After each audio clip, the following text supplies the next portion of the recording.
Vamos a seguir ahora con la conferencia de Annette Viviorca. La dará en francés y tenemos la suerte de tener a esta historiadora. Ella misma se define como historiadora. Ha escrito mucho sobre la historia de los judíos en el siglo XX y sobre el comunismo. Son sus dos grandes líneas de búsqueda. Es directora de investigación del Centro Nacional de Investigación Científica de París, miembro de la misión de estudios sobre la expoliación de los judíos de Francia, es officier de la Légion d'honneur, que es más que chevalier de la Légion d'honneur, bastante inhabitual que se dé este título a una mujer. Ha escrito más de 20 libros, entre los cuales, y es el título de la conferencia de hoy, hay un libro titulado Auschwitz explicado a mi hija, que efectivamente nos comentaba ayer que es un libro que ha escrito en parte para su hija y además corregido por su hija. Ha escrito libros como El proceso de Nuremberg, Deportación y genocidio, Auschwitz 60 años después, Judíos y polacos, y este año ha publicado un libro que es Nuevas perspectivas sobre la Shoah. Gracias por venir, Annette. Merci d'être venue. Y también tengo que decir que es de una familia enteros de intelectuales en Francia que son todos de nombres muy conocidos y en La Vanguardia mismo hay publicaciones de su hermano y aquí la tenemos. Gracias, Annette. Merci. C'est à vous. C'est à moi vraiment. Attendez, on va appuyer sur le rouge. C'est à moi vraiment de vous remercier. Je suis très heureuse d'être... C'est bon, là, je suis très heureuse d'être ici. Et les deux conférences que j'ai entendues ce matin m'ont passionnée.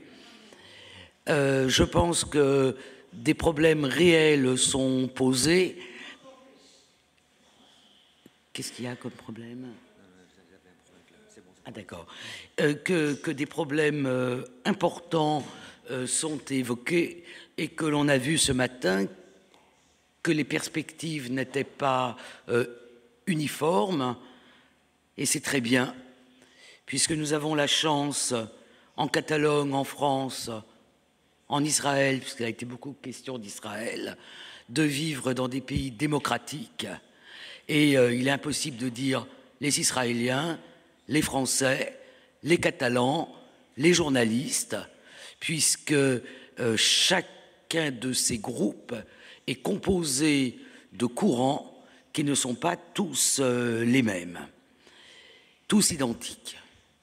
Et je répète, c'est une très très bonne chose. Il me revient d'évoquer la Shoah, comme on l'appelle de préférence en France. Et je voudrais commencer par une remarque qui est l'omniprésence de la Shoah ou de l'Holocauste, comme on dit aux États-Unis, dans nos sociétés occidentales. Et Montserrat, tout à l'heure, faisait une référence à quelqu'un qui utilisait l'expression de savon, l'équivalence swastika, étoile de David. Tout ça montre bien à quel point c'est présent. Et il n'y a pas un débat public sans qu'on évoque ce qui s'est passé pendant les années nazies. Par exemple, la France a été traversée, comme l'a été l'Espagne il y a quelques années, d'un débat très important sur la question du mariage des homosexuels. Et immédiatement, on a rappelé que les homosexuels avaient été persécutés sous le régime nazi. Les débats en bioéthique, qui sont très importants dans nos sociétés, font que les adversaires de l'utilisation, par exemple, des cellules souches ou de manipulation génétique font immanquablement référence aux médecins nazis. Sans compter l'évocation dans la crise que nous vivons du nazisme et l'inusable banalité du mal inventé par Hannah Arendt, dont Gershom Scholem disait déjà en 1963 que c'était un slogan. J'ai cherché sur Google par curiosité, il y a 4 800 000 références à la banalité du mal qui est utilisée réellement à toutes les sauces. La construction de la mémoire de la Shoah est aussi devenue le paradigme de toutes les constructions mémorielles d'événements tragiques, que ce soit les massacres ou que ce soit les camps. Je vais prendre deux exemples. La question de l'assassinat d'un tiers des Khmers par les Khmers rouges entre 1975 et 1969 et l'exemple du Goulag. Les responsables des institutions commémoratives qui sont en charge à Phnom Penh d'une institution qui s'appelle le DICICAM, en Russie, de Perm 36, qui est le seul musée du Goulag, sont en lien étroit avec les trois principales institutions de mémoire qui existent aujourd'hui dans le monde, et je les cite par ordre chronologique. Le musée d'État polonais d'Auschwitz-Birkenau, Yad Vashem à Jérusalem et le mémorial de l'Holocauste à Washington. Et c'est chez ces institutions qu'ils viennent chercher des modèles de mémoire qu'ils appliquent après aux événements qu'ils veulent commémorer. Le récit de ces événements, que ce soit le génocide, même si le terme n'est pas tout à fait exact, des Khmers rouges ou le Goulag, porte ainsi l'empreinte d'un autre événement qui fait disparaître finalement toutes les spécificités historiques.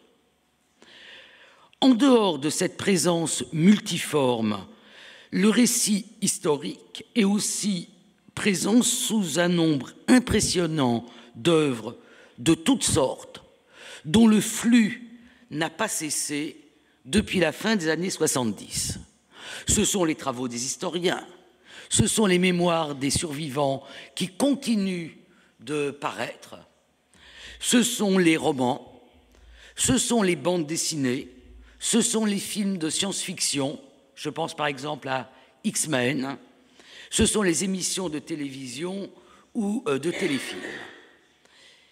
Pour ces derniers mois, je vais simplement citer 3 films. Le Hannah Arendt de Margareta von Trotta, film allemand qui a eu un succès dans beaucoup de pays. Le dernier des Injustes du réalisateur de Shoah, Claude Lanzmann, présenté au Festival de Cannes et qui sort sur les écrans français le 12 novembre. Et un film que je pense que vous verrez ici, puisque la réalisatrice en est argentine.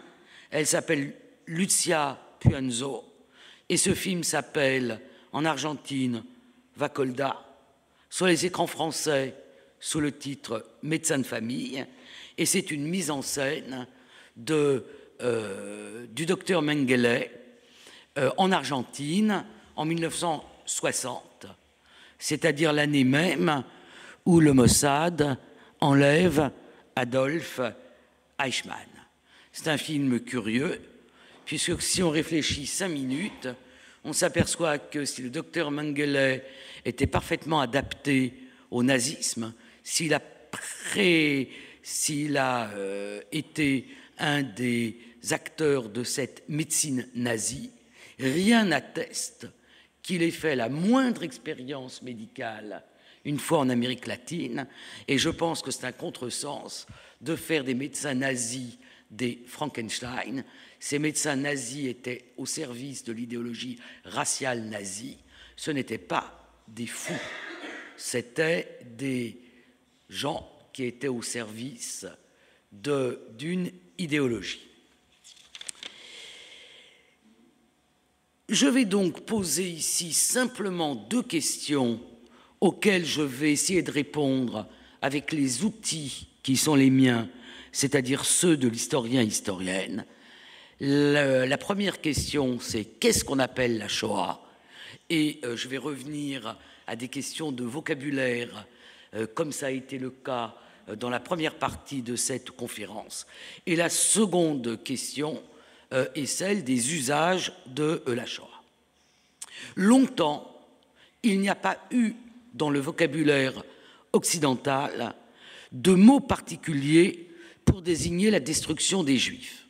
Je dis dans le vocabulaire occidental parce que les Juifs eux-mêmes, ceux qui parlaient le yiddish et qui ont constitué la majorité des victimes, utilisaient un terme du vocabulaire yiddish de la partie Loshen Kodesh, langue sacrée, donc dérivée de l'hébreu du vocabulaire yiddish, qui est Khorban en hébreu, par référence aux deux destructions du temple.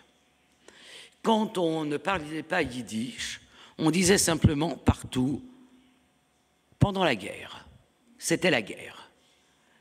Pourtant, un juriste, Raphaël Lemkin, a inventé en 1944 un terme qui est celui de génocide. Si vous lisez les écrits de Raphaël Lemkin, Axis Rule Against Europe, ou son autobiographie qui vient de paraître, je crois, aux États-Unis, vous voyez que la définition qu'il donne du génocide est une définition très large. Fait partie des génocides la Saint-Barthélemy, le massacre des protestants à Paris. Fait partie du génocide le massacre des catholiques dans le Japon du XVIIe siècle, mais aussi le génocide des Arméniens par les Turcs ou le génocide des Juifs par les nazis. Il suffit donc d'avoir tenté de faire disparaître un groupe religieux ou ethnique pour que cela puisse être défini juridiquement par le terme de génocide. Le terme ne va pas s'acclimater tout de suite, mais il s'acclimate relativement vite. 1948, c'est l'adoption par un certain nombre de pays membres de l'ONU, et par l'ONU donc, de la Convention pour la prévention et la punition des actes de génocide.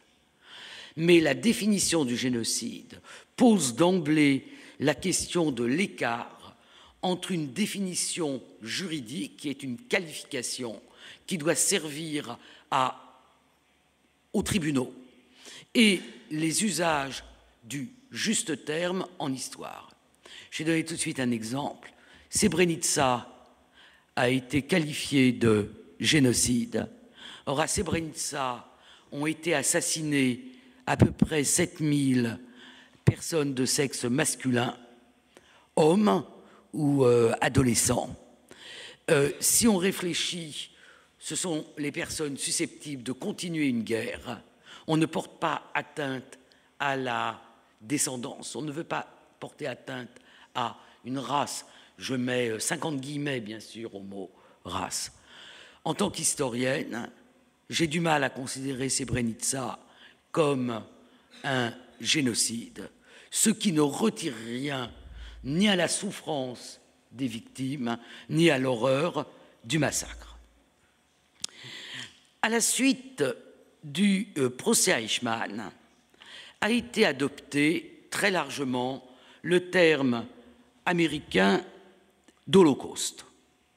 Enfin, il n'est pas américain, c'est un terme qui se trouve dans la Bible, qui caractérise notamment ce qu'on appelle la Hakeda, le sacrifice d'Isaac. Si Isaac avait été brûlé, cela aurait été un holocauste. Un holocauste, c'est un sacrifice par le feu où l'on brûle en totalité la victime. Les Français n'ont jamais aimé ce terme d'holocauste parce qu'ils ont toujours considéré qu'il n'y avait aucun sacrifice dans le meurtre dans l'assassinat de 6 millions de Juifs, que ce n'était pas un acte religieux. Et dans un premier temps, ils ont préféré le terme de génocide des Juifs. Le terme d'Holocauste aux États-Unis s'est dilaté.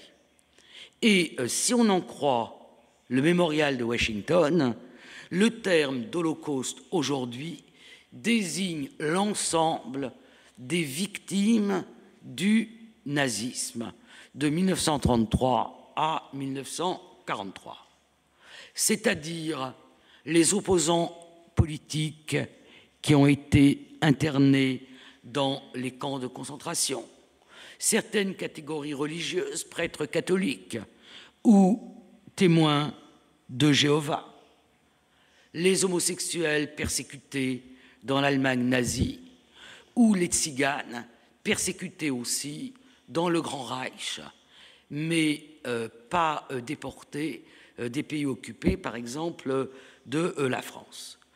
Tout cela sont des victimes de l'Holocauste. Et quand vous regardez le récit qui est porté par le mémorial de Washington, vous voyez qu'il concerne toutes ces victimes. En France, aujourd'hui, le terme qui s'est imposé, c'est le terme de Shoah. Tout le monde, ou presque tout le monde ici, sait que c'est un terme qui vient de l'hébreu et que c'est le terme qui a été choisi pour la journée officielle de commémoration dont il a été question tout à l'heure dans une intervention de la salle. C'est le jour de la Shoah et de l'héroïsme. Aujourd'hui, on a oublié l'héroïsme qui, dans les premiers temps de la création de l'État d'Israël, était prégnant. Pendant les premiers temps de la création de l'État d'Israël, on célébrait surtout les héros, les combattants des ghettos, notamment du ghetto de Vilno et du ghetto de Varsovie. Et tous les Israéliens connaissent les noms d'Antek Zuckerman, de Tzivia Lubetkin et d'autres. Aujourd'hui, l'héroïsme est dans l'ombre, ce qui prouve bien que la mémoire est chose qui varie et qu'à chaque période, suivant les besoins qui sont ressentis par les sociétés, on met en avant tel ou tel aspect. En France, on a adopté ce terme de Shoah à la fin des années 70. Je suis toujours membre de l'association des profs d'histoire-géographie et en 78 a eu lieu le premier colloque qui était « Enseigner la Shoah ». Pourquoi ? Parce que Brigitte Bardot, éminente actrice française, symbole même de la France, s'est prise de passion depuis maintenant 3 décennies, à la fois pour l'extrême droite et pour la défense des animaux. Et que dans ces années-là, il y a eu partout dans le monde, y compris aux États-Unis, une grande campagne contre le génocide des bébés phoques. Et c'est la période où étaient agressées les femmes qui portaient des manteaux de fourrure.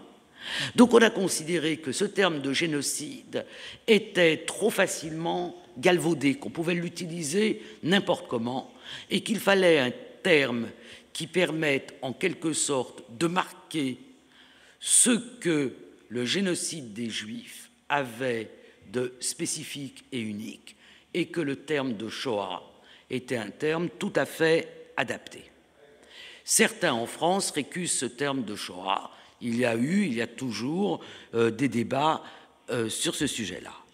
Et il est juste de dire que c'est le film, le grand œuvre de Claude Lanzmann, Shoah, qui a acclimaté ce terme en France. Les institutions de mémoire en France, la Fondation pour la mémoire de la Shoah ou le Mémorial de la Shoah, utilisent dans leur intitulé le terme de Shoah. La deuxième question qui va se poser, c'est de quelle période historique parle-t-on ? Alors je sais, grâce à notre dîner de ce soir, que mon collègue américain va aborder ces questions-là demain. Mais la question de la tranche chronologique que l'on choisit est une question très importante. Je suppose que certains d'entre vous ont vu le film de Lanzmann, Shoah. Qui l'a vu ici? Bon, quand même, quelques-uns. Il faut vous rappeler que le carton qui commence par un texte dit « Cette histoire commence le 7 décembre 1941 à Relmno-sur-Ner ». Donc il fait commencer cette histoire en décembre 1941 et à Relmno. Relmno est ce que l'historien Raoul Hilberg appelle un centre de mise à mort, c'est-à-dire ces installations qui ne servent à rien d'autre qu'à assassiner des Juifs. Ce ne sont pas des camps de concentration, ce sont des centres où on garde quelques Juifs pour les obliger à aider, mais où la seule fonction est d'assassiner.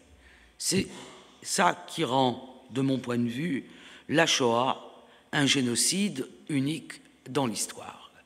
Et la première de ces installations qui a été mise en route, en utilisant le gaz, mais le gaz d'échappement de camions, c'est Relmno. Lanzmann adopte donc une focale très étroite, puisque ce film-là, ne concerne que la machine de mise à mort quand elle tourne pour des Juifs que l'on déporte, que l'on amène dans des lieux où on va les mettre à mort. Relmno, Sobibor, Majdanek, Treblinka, Belzec et Birkenau. Or, cette tranche chronologique n'est pas la tranche chronologique choisie par tous. Par exemple, l'État d'Israël, quand il construit ce grand récit de la Shoah qu'est le procès Eichmann, et qu'il le construit par le truchement des témoins, choisit une focale très large, qui est une focale qui va de l'arrivée de Hitler au pouvoir en janvier 1933 à la capitulation nazie. Et on fait même venir à Jérusalem, et c'est une novation dans ce type de procès, un très grand historien, le pionnier de l'histoire sociale des Juifs, le premier qui a obtenu une chaire dans une université américaine et qui va rester d'ailleurs très longtemps le seul, Salo Baron, qui est là pour faire un tableau de ce qu'était la vie juive en Europe avant l'arrivée des nazis au pouvoir. De fait, si on regarde, et je vais le faire de façon très très schématique, l'histoire, on s'aperçoit que l'Allemagne a servi en quelque sorte de laboratoire pour l'attitude qui a été celle des nazis dans chacun des pays de l'Europe occidentale qu'ils vont occuper. L'Europe occidentale a deux caractéristiques. Une population juive excessivement minoritaire, jamais plus de 0,5% de la population. La deuxième caractéristique, c'est que cette population juive, dans sa composante la plus ancienne, est parfaitement intégrée, ou du moins pense qu'elle est, elle est intégrée et pense qu'elle est assimilée.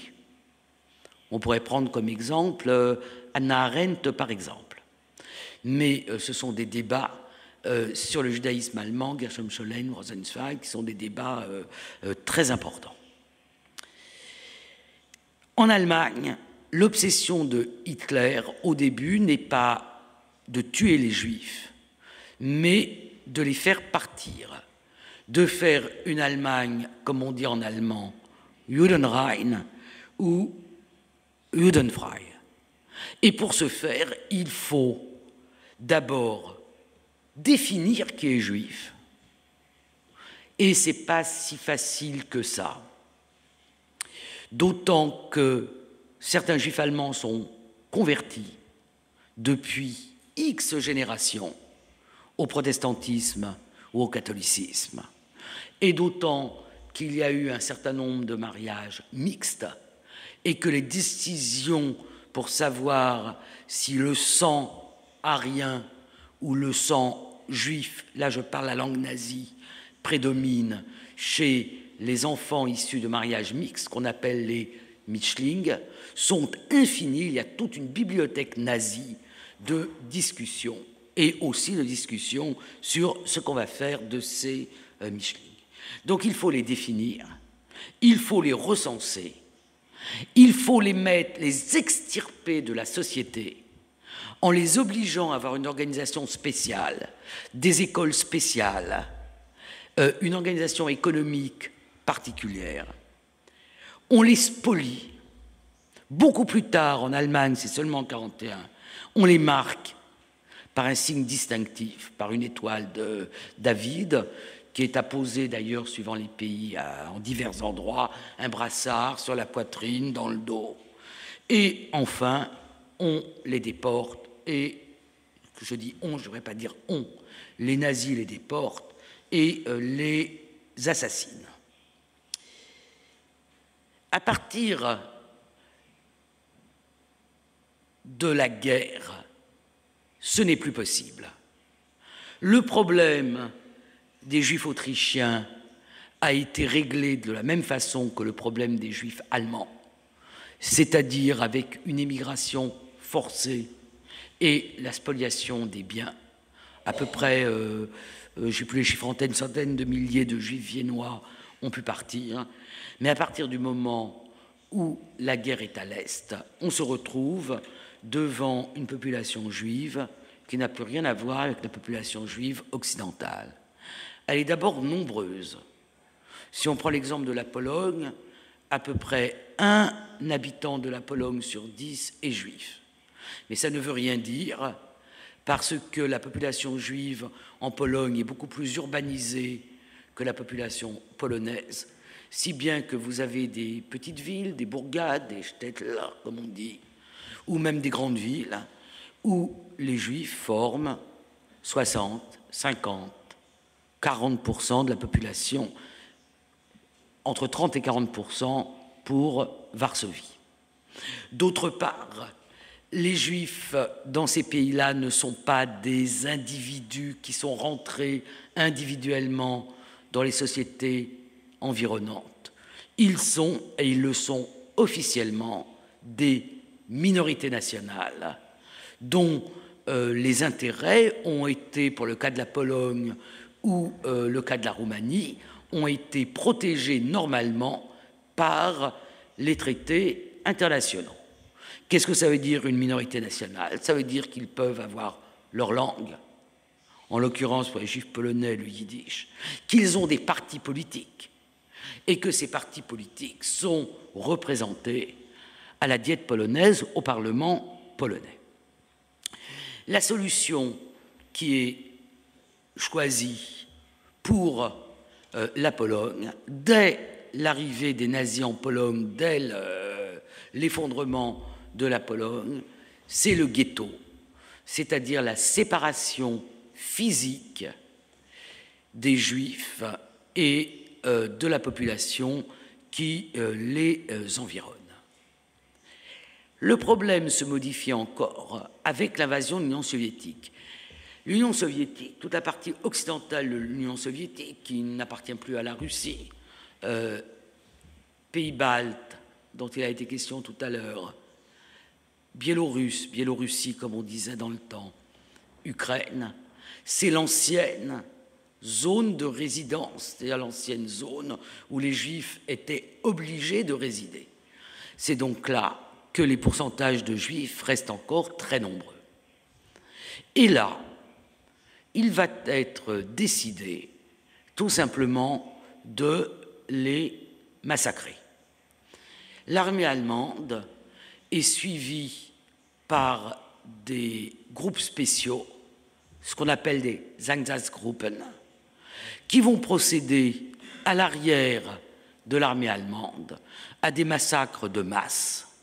On considère que 1,5 million environ de Juifs vont être massacrés, j'ai envie de dire, à l'ancienne, c'est-à-dire que ce sont des massacres qui ne doivent rien aux technologies modernes, mais qui sont effectués par fusillade, par des hommes qui ont leurs victimes, hommes, femmes, enfants, vieillards, en face d'eux.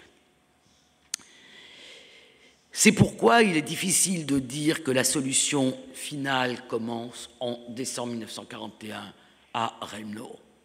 On peut dire que l'on a déjà un génocide régional dans la partie occidentale de l'Union soviétique, mais que la décision d'exterminer tous les Juifs où qu'ils se trouvent, Simon Weil à Nice, Imkertész en Hongrie, Anne Frank à Amsterdam, pour prendre quelques exemples, cette décision-là est plus tardive. La plupart des historiens aujourd'hui oscillent entre deux dates. Octobre 1941, c'est-à-dire au moment où les armées allemandes sont en échec devant Moscou, ou décembre 1941, au moment où, après Pearl Harbor, les États-Unis rentrent dans la guerre et que les nazis n'ont plus besoin de ménager un peu l'administration américaine. Donc c'est entre ces deux dates qu'est prise la décision. Aujourd'hui, on penche plutôt vers décembre 1941 d'assassiner tous les Juifs, sans exception. Alors, comment la chose a-t-elle été possible? Car chaque fois que l'on se penche sur cette histoire, on est quand même pris de sidération. Le premier élément, qui est très important, c'est de savoir comment on a lu les événements. Qu'est-ce que l'on a su et qu'est-ce que l'on a compris de ce que l'on a su? Question très importante. Il n'est pas facile de lire le présent. Et je pense que la responsable journaliste d'El País qui a parlé tout à l'heure peut dire que, par exemple, la question de la Syrie, comprendre ce qui se passe vraiment en Syrie, c'est pas facile. Et puis on a tout l'exemple des printemps arabes qui ont suscité une grande euphorie. Le monde arabe allait devenir démocratique. Et vous vous rappelez comment on a célébré Facebook, les tweets, Internet. Et aujourd'hui, on a, pour parler un peu grossièrement, un peu la gueule de bois par rapport à la situation en Égypte, par rapport à la situation en Tunisie. Donc on est beaucoup plus intelligent pour lire le passé que pour lire le présent. Certes, et les travaux récents le montrent, les alliés, notamment Roosevelt et Churchill, ont eu les informations. Mais est-ce qu'avoir les informations permet de leur donner sens?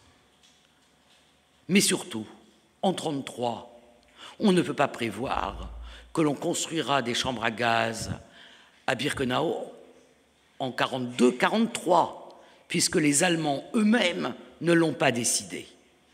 Donc, il faut faire très attention avec notre intelligence, notre bonne conscience rétrospective et avec ce goût de donner des leçons aux hommes du passé, alors que le présent nous montre que c'est bien difficile de se repérer dans ce qui se passe et que l'événement en train de se faire se fait avec un certain nombre d'éléments dont certains tiennent du hasard que l'on ne peut pas comprendre.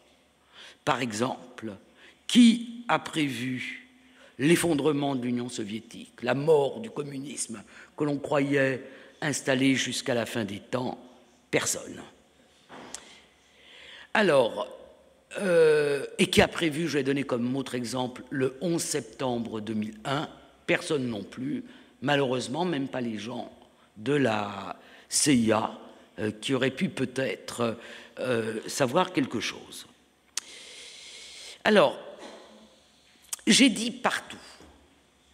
Il y a une exception dans ce tableau de l'Europe occupée, c'est le Danemark.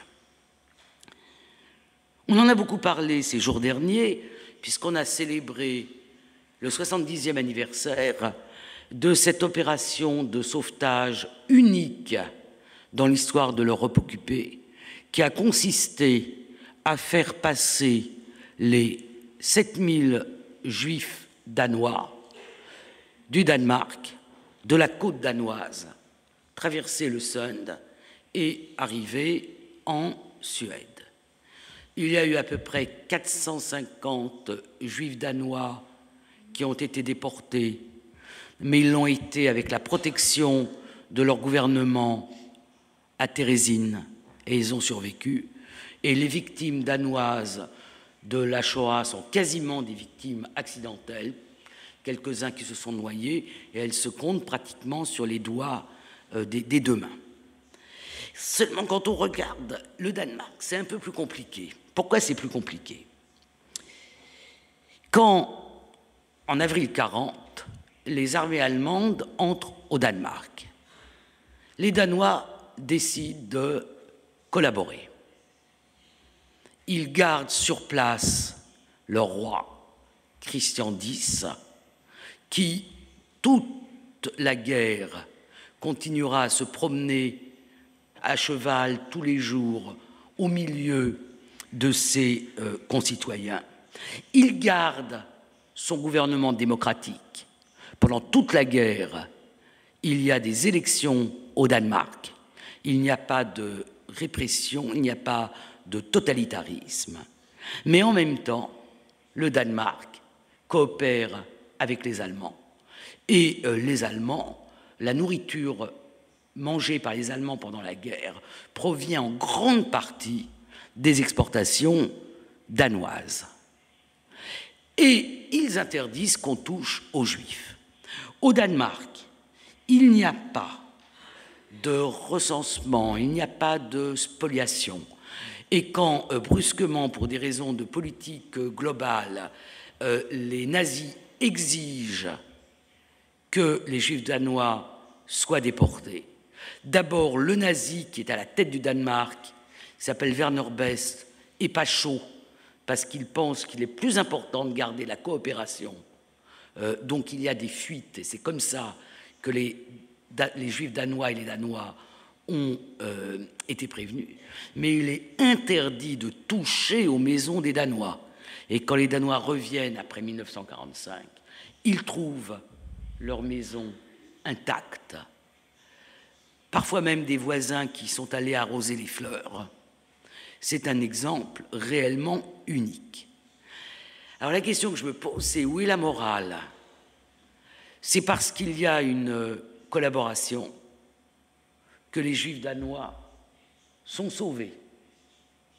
Si le Danemark avait refusé de collaborer, que les Allemands avaient occupé eux-mêmes le Danemark, qu'il n'y a pas eu l'administration, le gouvernement, que serait-il advenu des Juifs?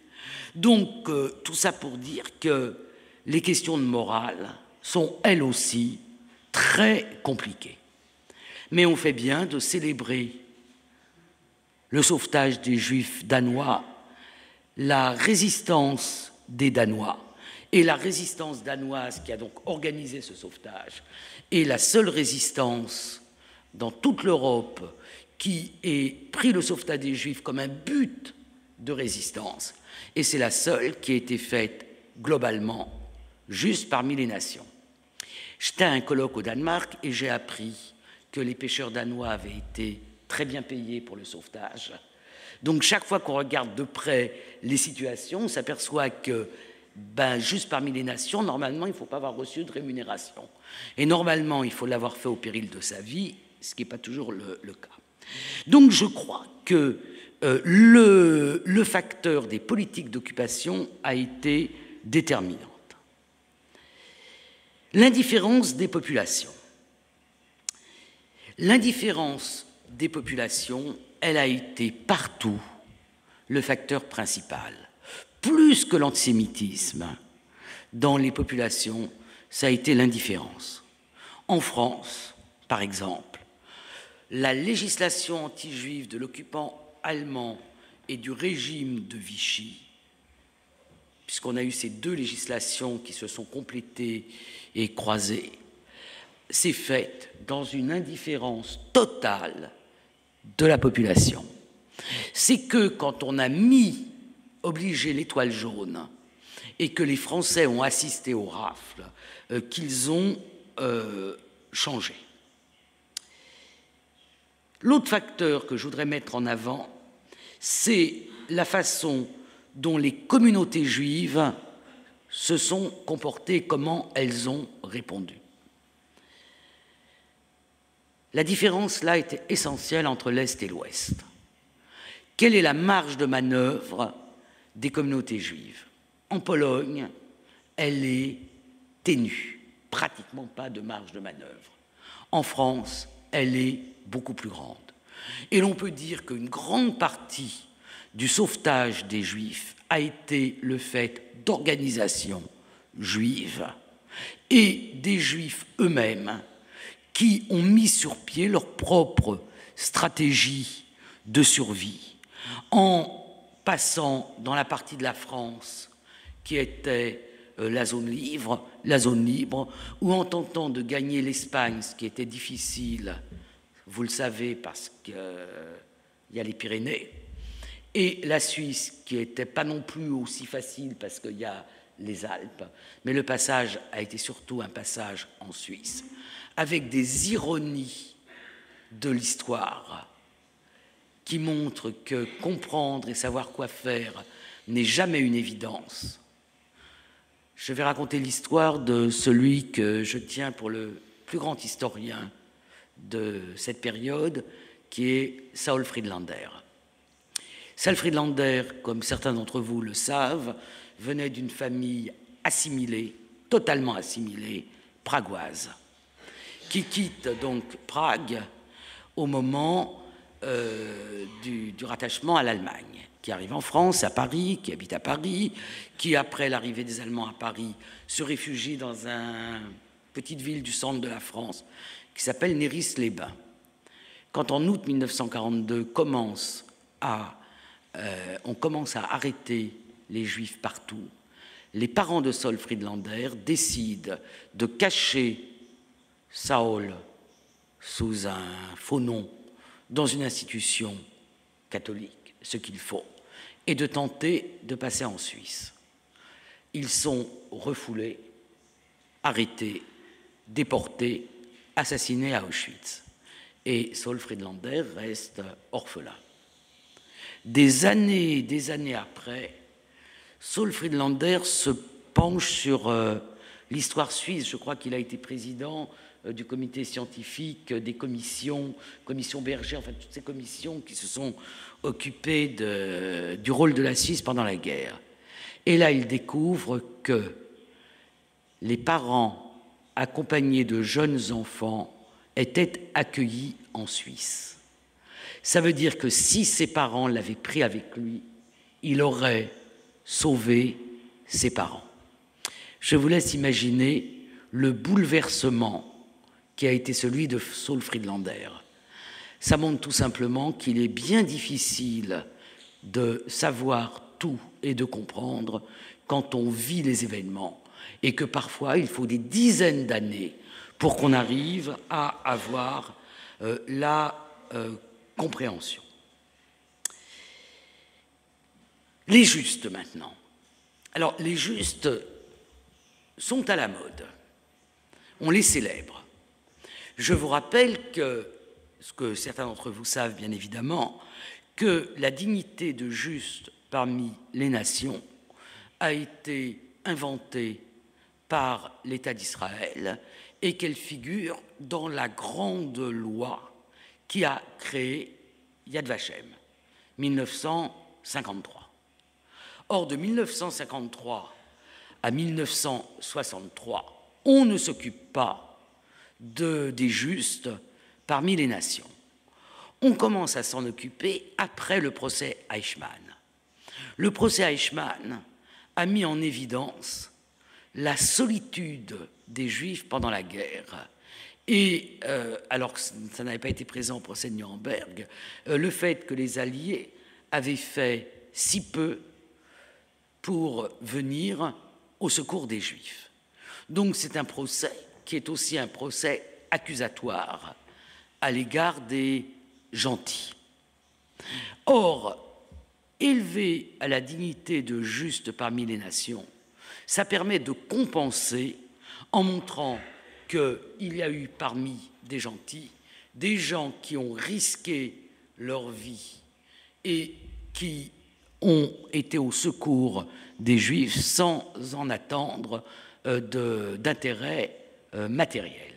Et c'est à partir de 1963 qu'on a commencé à attribuer la dignité de juste parmi les nations à des individus, très rarement à des collectivités. J'ai cité la résistance danoise. Il y a en France un village très particulier qui s'appelle Chambon-sur-Lignon, qui est un village protestant calviniste où ont été accueillis non pas 4000 juifs comme on l'a dit, mais probablement 1 millier, qui a été collectivement juste parmi les nations. Quand on regarde de très près, on s'aperçoit que très souvent, ils étaient quand même rémunérés. Et pour le cas du Danemark, comme celui de la France, on ne risquait pas sa vie en sauvant les Juifs.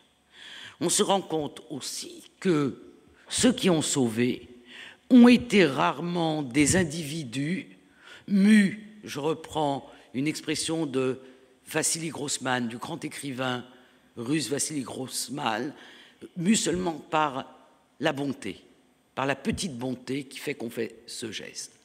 On s'aperçoit que la plupart des justes étaient soit des résistants, soit des membres d'église, soit des membres de réseaux de résistance, et qu'en fait, l'aide aux Juifs, si elle n'était pas centrale, était une aide qui correspondait à une vision du monde qui était plus générale.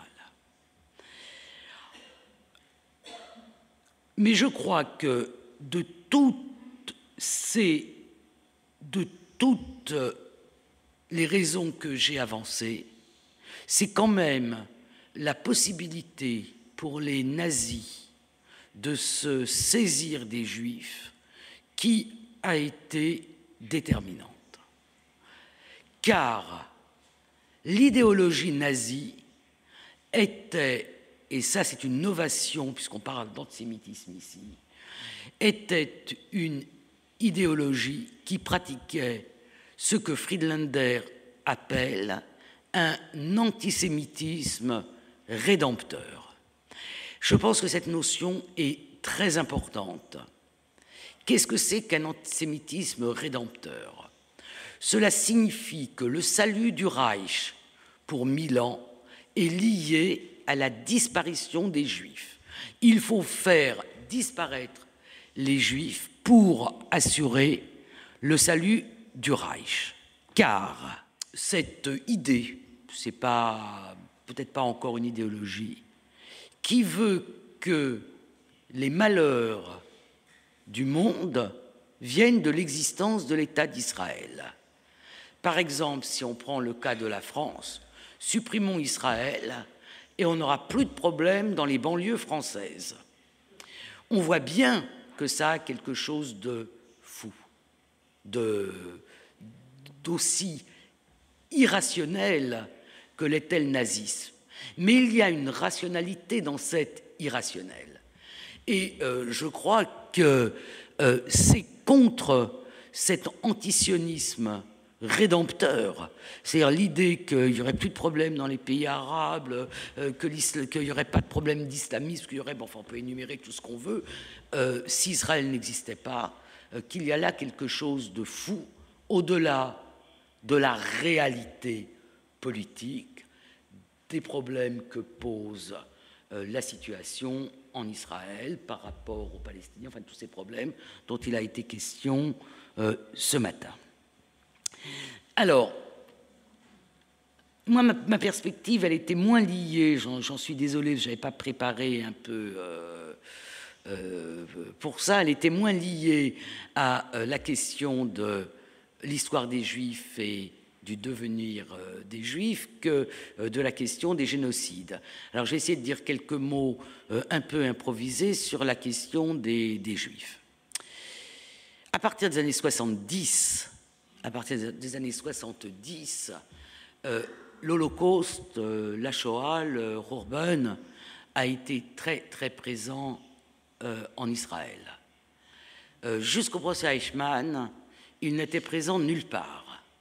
Il n'était pas présent aux États-Unis, il n'était pas présent dans les sociétés, et même en Israël, où sur le 1 million, un peu plus d'1 million que comptait la population, il y avait un tiers seulement, il y avait un tiers, ce qui est énorme, de rescapés de la Shoah. Mais ils étaient méprisés. Ils étaient surnommés en hébreu les savants. Et l'optique qui a été celle de Ben Gourion dans la création de l'État, c'est il n'y a aucune leçon positive à tirer de la diaspora. On tourne le dos à la diaspora et on construit l'État.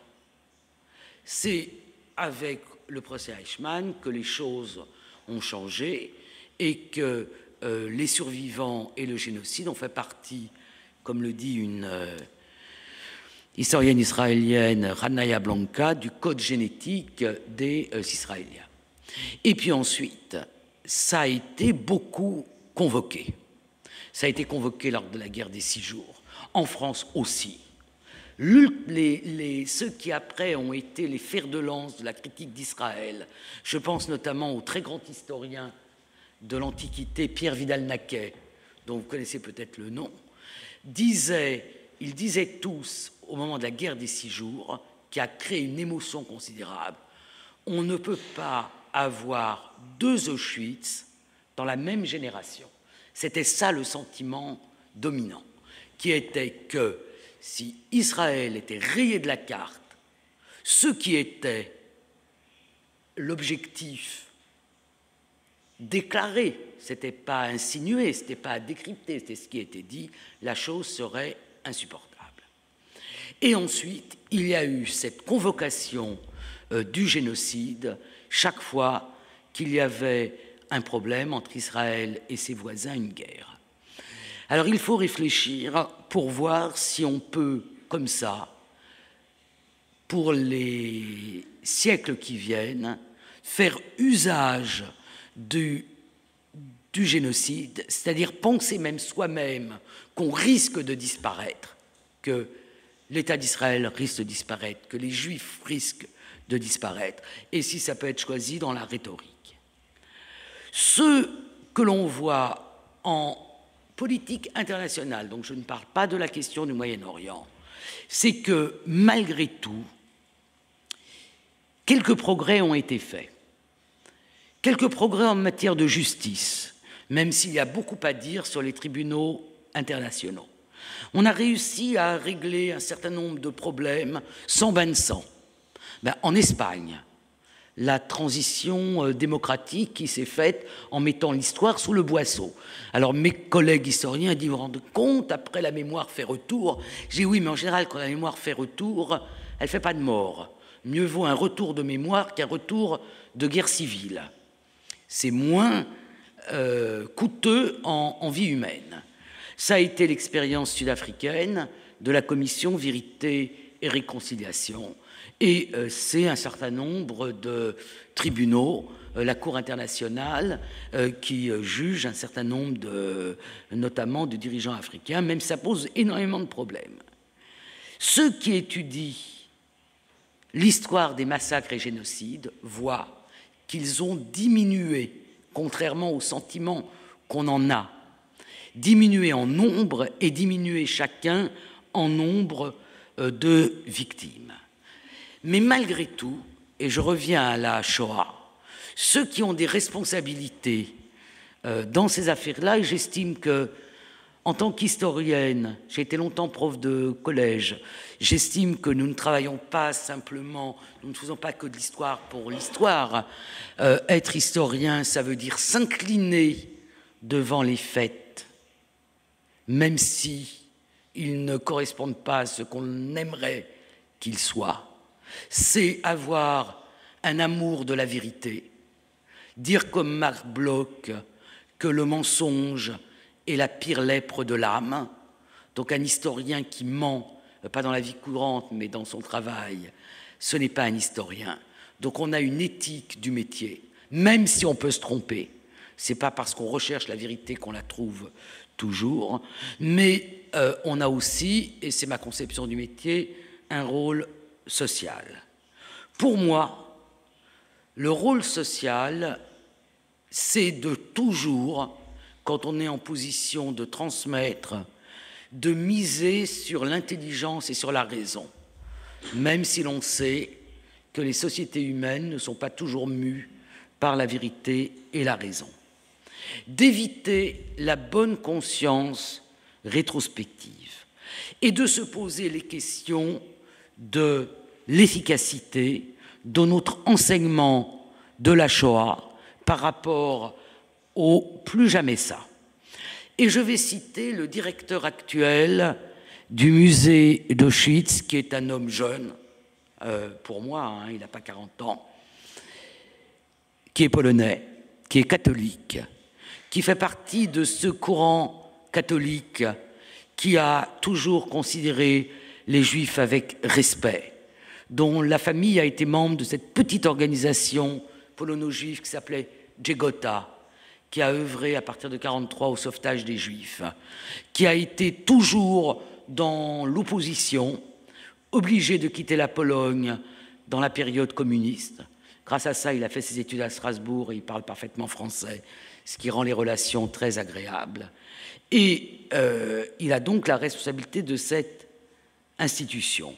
Et il déclare, et je vais terminer là-dessus, « Le plus jamais ça est une question philosophique passionnante.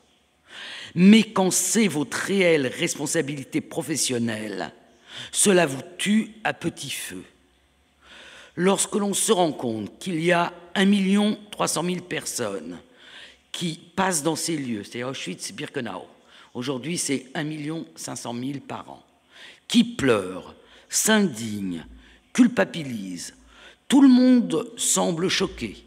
Et quand dans l'année qui suit, il y a un génocide quelque part, ou une amorce de génocide, ou un problème de famine, et que ce 1 300 000 personnes ne fait rien, malgré les moyens d'information dont on dispose, on commence à se poser des questions sur le rôle de cette histoire telle qu'elle est présentée. Et il conclut en disant « Je n'ai pas de réponse. Et moi non plus, je n'ai pas de réponse. » Merci.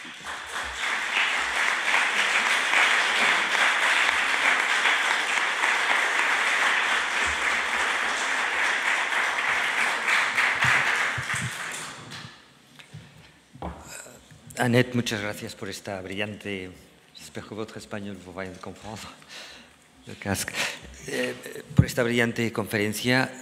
Lo que estoy viendo es que hay, y es la segunda o tercera vez que hablamos del conflicto entre razón y emoción. Hay un hilo ahí detrás que parece conduce un poco las distintas conferencias que tenemos y lo difícil que es unir los dos elementos, la razón y la emoción.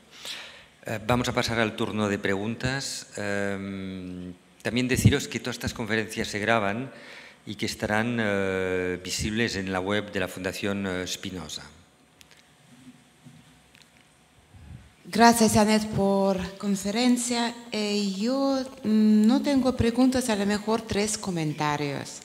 Entonces, el primer comentario es, personalmente, que me preocupa e inquieta que ahora se observa una relativización del término Shoah y de Holocausto. Yo leyendo periódicos y hablando con personas, por ejemplo, he leído de Holocausto de España, de Holocausto de Polonia, de polacos católicos, o de un profesor de Bielorrusia, dice de Holocausto de Antigua URSS. No es lo mismo. Si había dictadura en España, pero no era Holocausto y no era la Shoah. Entonces, esto que me preocupa e inquieta, porque cada cosa hay que nombrar por su propio nombre. Y segunda, tú nombraste leyes antijudíos, antisemitas del Nuremberg. Entonces, yo investigando, porque estoy investigando el tema de antisemitismo, que cada ley antisemita de Nuremberg tenía su hermano gemelo en leyes proclamados por Iglesia Católica durante varios siglos y durante varios concilios. Y tercera es cómo es posible, para mí personalmente, Holocausto no era un hecho único, es como más una culminación del antisemitismo letal que ya había en la sociedad durante varios siglos.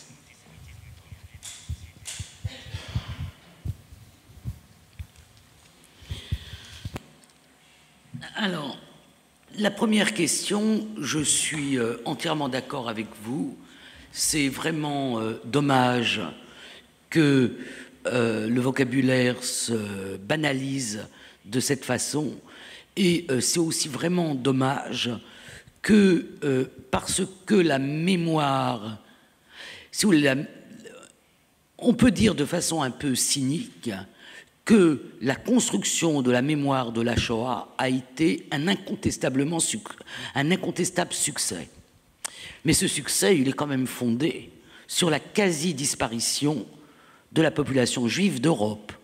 Aujourd'hui, il reste peut-être, je ne sais pas, 1 million de juifs en Europe. Les juifs ukrainiens sont partis, la France, avec 500 ou 600 000 juifs, est la plus grosse communauté juive d'Europe. Donc, et tout le monde veut imiter. Par exemple, au Rwanda, tout ce qui est construit en matière de mémoire du génocide prend modèle sur ce qui s'est fait pour les Juifs. Et ça, c'est très dommageable.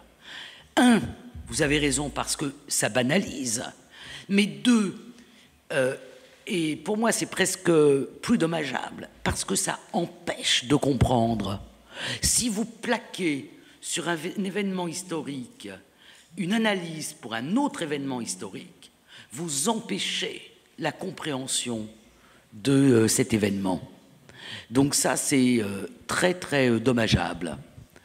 La deuxième remarque, j'ai oublié, j'aurais dû prendre des notes. La troisième, bien évidemment que le problème qui se pose, c'est à la fois la permanence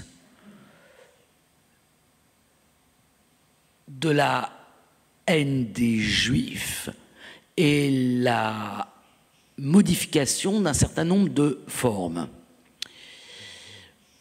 On avait pris l'habitude de distinguer l'anti-judaïsme chrétien dans nos, je parle de nos pays, je ne parle pas du tout de l'ère musulmane que je ne connais pas du tout. L'anti-judaïsme chrétien de l'antisémitisme. Le mot même antisémitisme étant créé à la fin du XIXe siècle. Donc l'antisémitisme chrétien, c'est cet antisémitisme qui a pour socle la bonne nouvelle de l'Évangile que ne reconnaissent pas les Juifs à la Nucrède qui ont assassiné Jésus. Bon. après la guerre, vous avez eu un certain nombre de personnes qui ont lutté pour que l'Église réforme notamment la catéchèse qui était enseignée aux enfants. Parmi ces gens, un historien français qui s'appelait Jules Isaac. Et c'est l'effort qui a été fait par un petit groupe de gens qui a abouti à Vatican II, qui a modifié beaucoup de choses. Alors, pas partout, parce que comment Vatican II a été appliqué en Pologne, ça j'en sais rien. Comment Vatican II a été appliqué dans l'Espagne de Franco, je ne sais pas non plus. Mais il y a eu cet effort. Et aujourd'hui, on ne peut pas dire que ce soit l'Église qui propage de l'antisémitisme. Alors, ce que disent aujourd'hui les spécialistes de l'histoire de l'antisémitisme, c'est que cette rupture que l'on a faite... Alors, l'antisémitisme, c'est le moment... au moment où existent des églises, les juifs sont distincts. On parle de nation juive, hein, pas au sens de nationalisme, mais de nation juive. C'est-à-dire que, par exemple, l'état civil, quand quelqu'un naît, il est inscrit à l'église ou il est inscrit par les rabbins. Donc il n'y a pas un État laïque, il y a des organisations par nation juive et certaines des prérogatives, notamment l'état civil, sont au groupement, sont à la religion.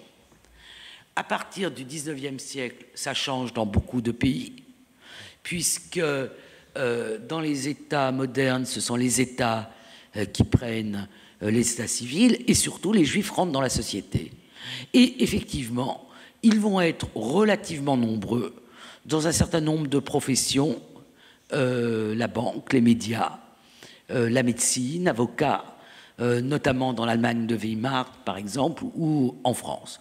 Et une partie dans l'appareil d'État, qui sont des amoureux des fous de la République. Et à partir de ce moment-là, le danger, ce n'est plus le juif qu'on voit, c'est le juif qu'on ne voit pas, le juif invisible, celui qui est partout. Et c'est le fameux faux des protocoles des sages de Sion. Donc c'est autre chose qui est nouveau, qui est l'antisémitisme, qui s'adresse à des gens qui, en apparence, ne sont pas différents des autres. Donc dangereux, puisqu'ils se cachent. Il va falloir les débusquer. Et par exemple, le grand best-seller français, La France juive, c'est de donner tous les noms des juifs pour que tout le monde sache qui est juif, puisqu'on ne peut plus les reconnaître. Alors aujourd'hui, les historiens montrent qu'il y a plus de porosité qu'on ne le croyait entre l'antisémitisme, l'antijudaïsme et l'antisémitisme, et qu'un certain nombre de thèmes se retrouvent. Donc c'est moins, il n'y a pas jusqu'au début du XIXe siècle l'antijudaïsme et après l'antisémitisme, mais des thèmes qui se recouvrent. Et alors certains d'autres, certains de sociologues, je pense à quelqu'un comme Pierre-André Taguieff, je ne sais pas si vous voyez qui c'est Taguieff, lui il parle d'une nouvelle judéophobie. Donc est rentré un autre terme, antijudaïsme, antisémitisme, judéophobie, qu'il met sur le compte de l'islam. Voilà. Gracias, Annette, por una conferencia excelente. Y de hecho me alegro de la anterior pregunta, porque yo quería también plantear el tema de la banalización del vocabulario, del abuso que se hace de ciertos términos. Yo en mi intervención antes me he quejado del abuso que a veces se ha hecho de la acusación de antisemitismo. Es evidente que del uso del término genocidio se abusa. Y, por ejemplo, pues cuando en referencia al conflicto de Oriente Próximo se ha hablado de genocidio, esto es para mí un abuso intolerable. Sí que igual discreparía un poco contigo con la referencia que has hecho al principio de Srebrenica, que no es solo Srebrenica, es Bosnia, porque hay una particularidad. A ver, la definición de genocidio está en la intención, no está en los números. Y en el caso de la guerra de Bosnia, que por desgracia es el otro conflicto que conozco bien, el proyecto de Milosevic Karadzic de creación de la Gran Serbia pasaba, por eso allí se acuñó el concepto de limpieza étnica, fíjate, por la eliminación de todo un colectivo que era la población bosnio-musulmana, que es una población eslava. Y entonces, o sea, los muertos no eran víctimas de la guerra como ahora en Siria o lo que sea. Cuando se entraba en un pueblo y se tomaba y se detenía toda la población y se la metía en camiones y se la arrojaba al río Drina. Bueno, hay varias sentencias del Tribunal Internacional Penal para la Yugoslavia que han confirmado y han condenado a gente por genocidio. En este caso, el periodista del New York Times, Roger Cohen, recuerdo un artículo excelente que dijo que era la primera vez desde la Segunda Guerra Mundial que en Europa se asesinaba en masa a gente no por lo que habían hecho, no por su ideología, sino por lo que eran. Y no es casualidad que cuando aparecieron las primeras imágenes, seguro que las recordaréis, de aquellos cuerpos diezmados de los campos de concentración en Prijedor, fuera Elie Wiesel el que imploró a Bill Clinton en un acto público de decir: señor presidente, usted tiene que detener eso. No es ninguna casualidad que fuera Elie Wiesel. Por supuesto, yo no creo que sea comparable con el Holocausto, ni en números, ni en medios, ni en la maquinaria de guerra, pero sí en este elemento de vamos a eliminar una población porque entorpece nuestro proyecto político. Pero como experta de la Shoah sí te quería hacer una pregunta, porque yo he asistido a varias sesiones del Tribunal Internacional Penal para Yugoslavia y siempre aparece la pregunta como recurrente, ¿no? ¿Qué es lo que hace? Ocurrió en el nazismo, ocurrió después en Bosnia, que seres humanos normales, decentes, en ciertas situaciones extremas se conviertan monstruos. Se conviertan monstruos contra sus propios vecinos, contra la gente a lo mejor con la que tenían relación. ¿Hay alguna, los que estudiáis la Shoah, hay alguna explicación psicológica para esto? Porque yo creo que es una respuesta a la que el ser humano no ha podido comprender y no ha alcanzado.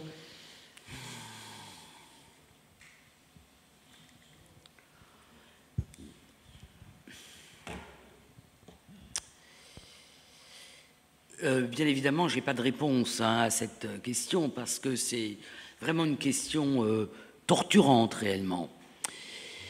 Ce que je constate, c'est qu'il y a quand même deux types de... Il y a probablement deux types. Par exemple, Eichmann, puisque Eichmann, la discussion sur Eichmann, elle est interminable. Il y a encore un livre qui est paru il y a 15 jours en France, avec une phrase d'Hannah Arendt, Eichmann était d'une bêtise révoltante. Alors, est-ce qu'il est bête? Est-ce qu'il est intelligent? Dans le film de Lanzmann, Les Injustes, on dit que c'est un démon. Il y a les gens qui veulent le pouvoir, qui adhèrent à une idéologie et qui veulent le pouvoir. Ceux-là, ils montent et ils sont prêts à tout.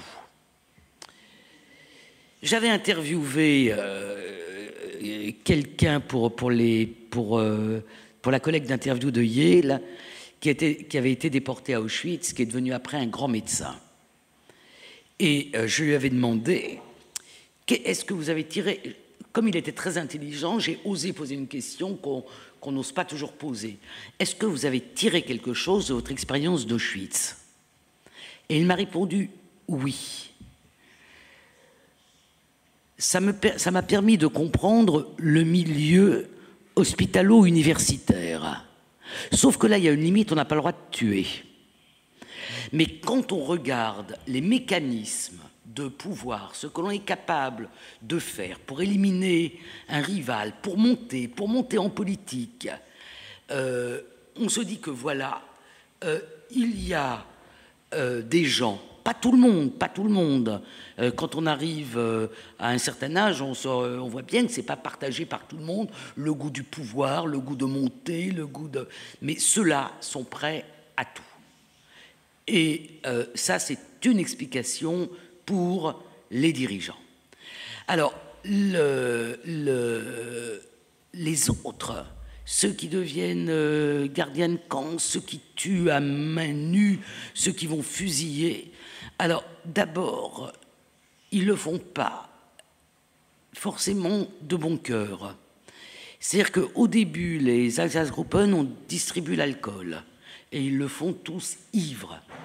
Tous ivres. Donc, ce n'est pas naturel d'aller tuer des enfants. Ils ont conscience qu'ils transgressent aussi quelque chose. Et puis après, en quelque sorte, ils s'habituent. Je n'ai pas de réponse.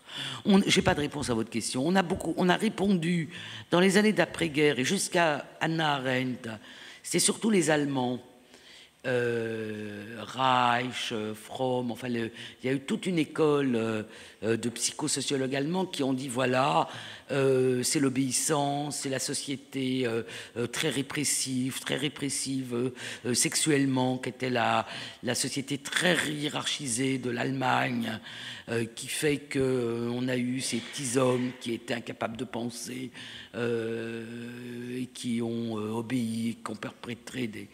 Aujourd'hui, on n'utilise plus ces explications, mais on n'a pas d'explication. C'est la grande explication. Moi, mon idée, c'est que ces instincts meurtriers, sauvages, ce sont des instincts qui sont domptés par la civilisation.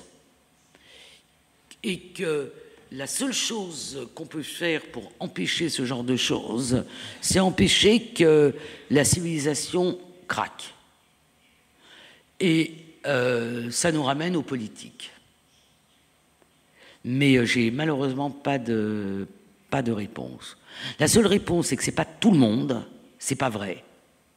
C'est pas tout le monde, c'est jamais tout le monde.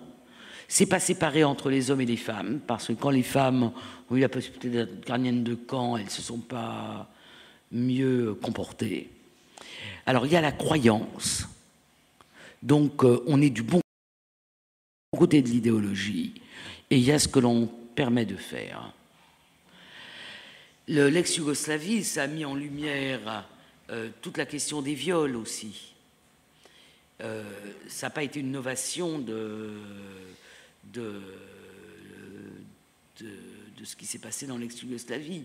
Mais de façon très curieuse, c'est à partir de l'ex-Yougoslavie qu'on s'est mis à regarder les viols ailleurs, notamment ce qui s'est passé en Allemagne, ce qui s'est passé dans Berlin, ce qui s'est passé avec l'armée française à Monte Cassino, en Italie, quand les armées françaises sont remontées. Et on s'aperçoit que le viol de guerre ou le viol en temps de guerre est aussi quelque chose de très bien partagé, et qu'un violeur de temps de guerre n'aurait probablement pas violé en temps de paix. Voilà, donc je n'ai pas de réponse.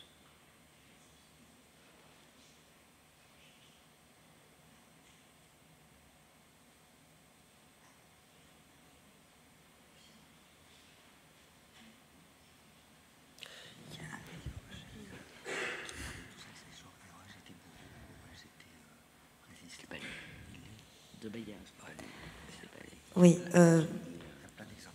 Bonjour, Madame Villorca. Bon, je voulais vous dire que j'admire beaucoup votre travail en tant qu'historienne et votre rigueur, ainsi que vos livres. Et puis aussi, je voudrais vous demander deux questions. Une plus générale. Dans l'antisémitisme rédempteur dont vous avez parlé, cette notion, est-ce que vous incluez ce qui est par exemple l'Inquisition avec l'expulsion des Juifs d'Espagne, les pogroms, tout ce qui, disons, durant tout ce qui s'est passé dans l'histoire du judaïsme et de l'antisémitisme dans l'histoire. Et une autre, qui est un peu plus personnelle, est-ce que vous savez si la légende veut que, par exemple, en tant que juive marocaine, le roi Mohamed V, le grand-père donc de l'actuel roi du Maroc, Mohamed VI, avait refusé de livrer les juifs à la Gestapo quand ils sont venus au Maroc? Alors, la première question, je sais que notamment un historien spécialisé dans la question de la pureté de sang, je ne sais pas qu'on dit l'Empizza, met en relation, les pogroms non, Les pogroms, c'est toc toc toc, on tue, d'ailleurs on tue pas en masse, hein. Les pogroms, c'est en règle générale une dizaine, on tue, on viole, on pille, et on va ailleurs. Donc il n'y a pas du tout l'idée qu'on va débarrasser le pays des Juifs. Mais peut-être qu'il y a dans l'histoire de la pureté de sang quelque chose auquel le nazisme fait écho. Parce que là, c'est quand même très particulier. Et déjà, cet appel au sang, enfin au sang, au fait qu'il y ait un sang pur et un sang qui ne le soit pas. Alors, pour l'autre question, moi, je ne crois pas qu'on ait demandé au Maroc de livrer les Juifs. C'est-à-dire qu'il y a plein de légendes. Par exemple, au Danemark, on dit, Christian dit, ça a porté l'étoile. Alors, peut-être qu'il l'aurait porté, mais on n'a jamais imposé l'étoile au Maroc. Mais on n'a jamais demandé au roi du Maroc de livrer les Juifs. Donc je crois que c'est une fausse question, à mon avis.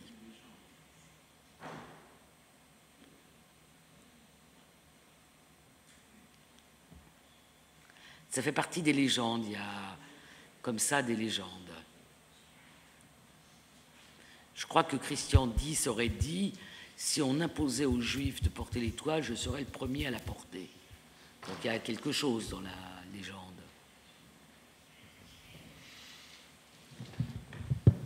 Moi j'aurais une question personnellement. Est-ce que vous pensez qu'un jour l'antisémitisme va s'arrêter?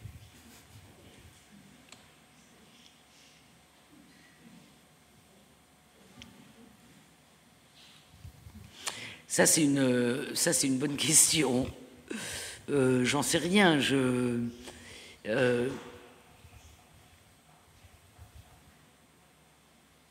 À l'heure actuelle en France, puisque c'est la situation que je sens le mieux, hein, et un peu pour répondre à ce qui a été dit,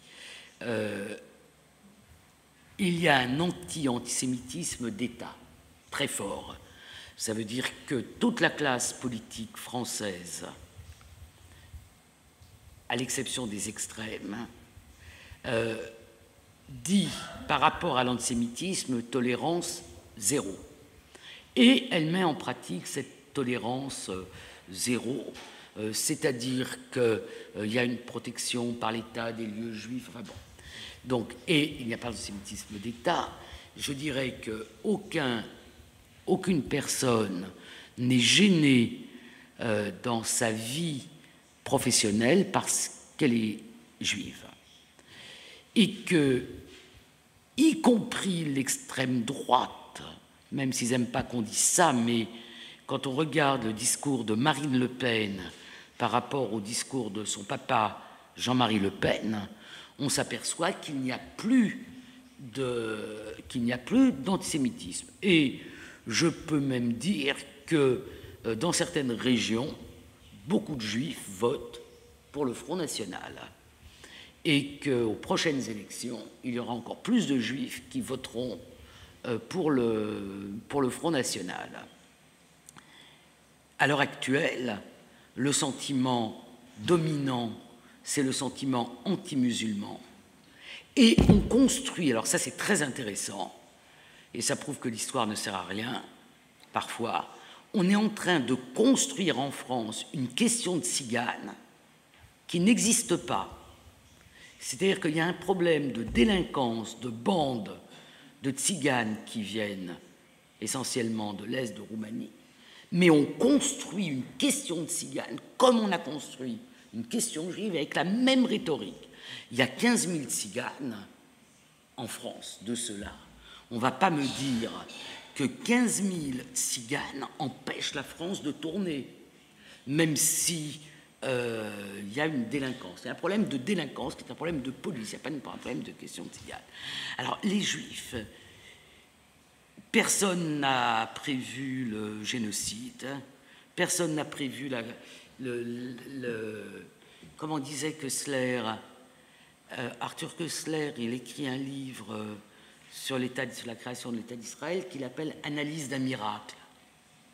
Alors bien sûr, post facto, on peut expliquer pourquoi ce n'est pas un miracle et comment l'État a été créé. Donc, je ne sais pas. Je pense que personne n'aime l'affirmation d'une différence Personne n'aime ça. C'est-à-dire que le vrai problème, c'est on n'aime pas. Moi, je vois bien dans les milieux professionnels non juifs que je fréquente, soit dans des milieux juifs, des milieux pas juifs, je sais que si j'affirme quelque chose qui est différent, si je dis cette phrase, nous les juifs, eh bien immédiatement on n'aime pas. Donc le fait qu'au sein d'une population, les juifs vivent différemment, portent la kippa ou autre, ça,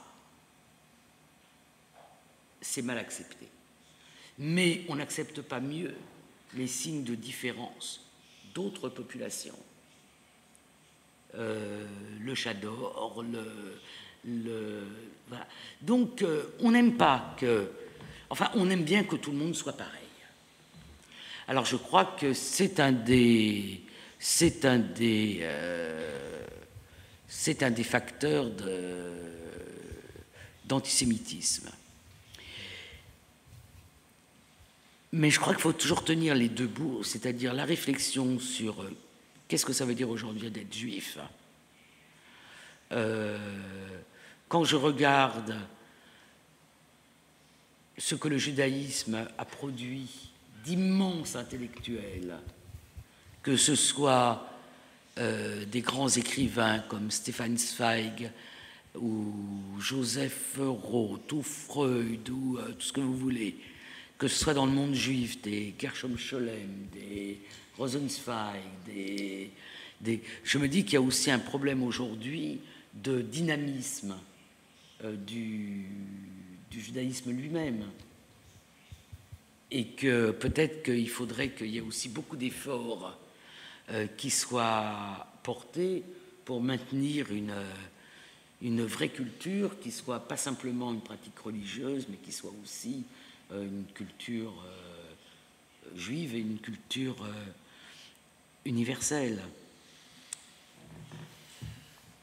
Quoiqu'il y a beaucoup de grands écrivains israéliens, de grands réalisateurs israéliens. On a mentionné, quelqu'un a mentionné certains écrivains.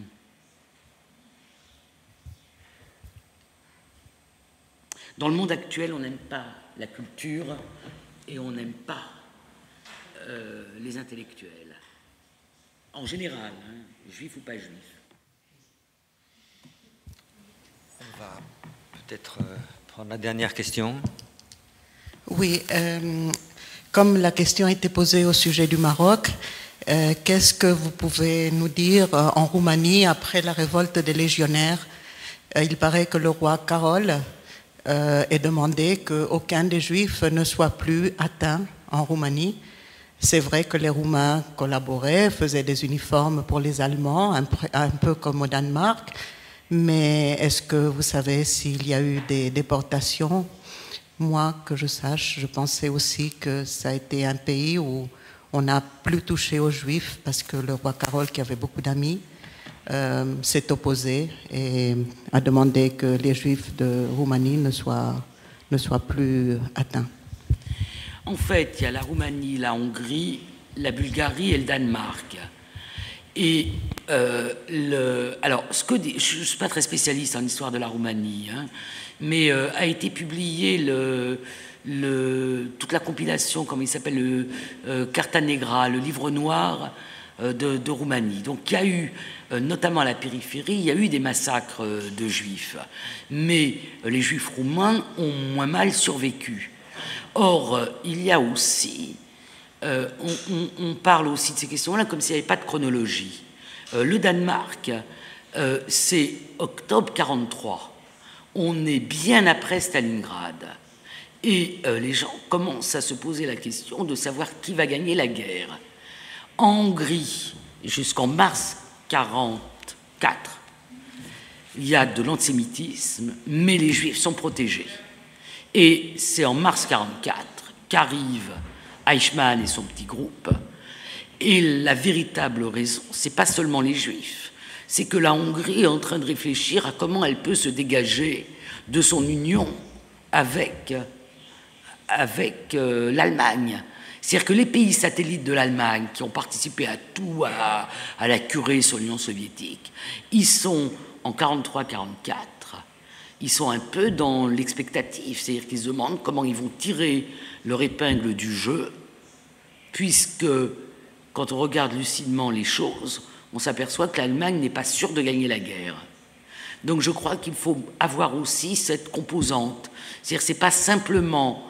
la question juive pour ces pays-là, c'est d'abord une question de souveraineté. Je ne sais plus si c'est le roi Carole ou le régent Horthy qui aurait dit « Vous retirez vos sales pattes de mes sales juifs ». C'est-à-dire qu'on ne veut pas qu'on aille gérer la question juive. En France, ça a été la même chose.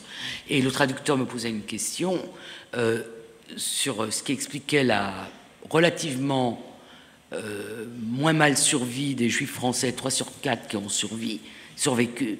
C'est aussi la politique de coopération qui était qu'on va gérer nous-mêmes. Et ça fait quand même si cette gestion est une gestion antisémite, ça fait quand même un tampon par rapport aux nazis. Voilà, donc je ne sais pas si j'ai répondu à votre question. Merci beaucoup Annette, merci pour cette conférence. Je souhaite que le monde ne soit pas trop homogène et que les différences continuent à exister. Et on se retrouve à 16h.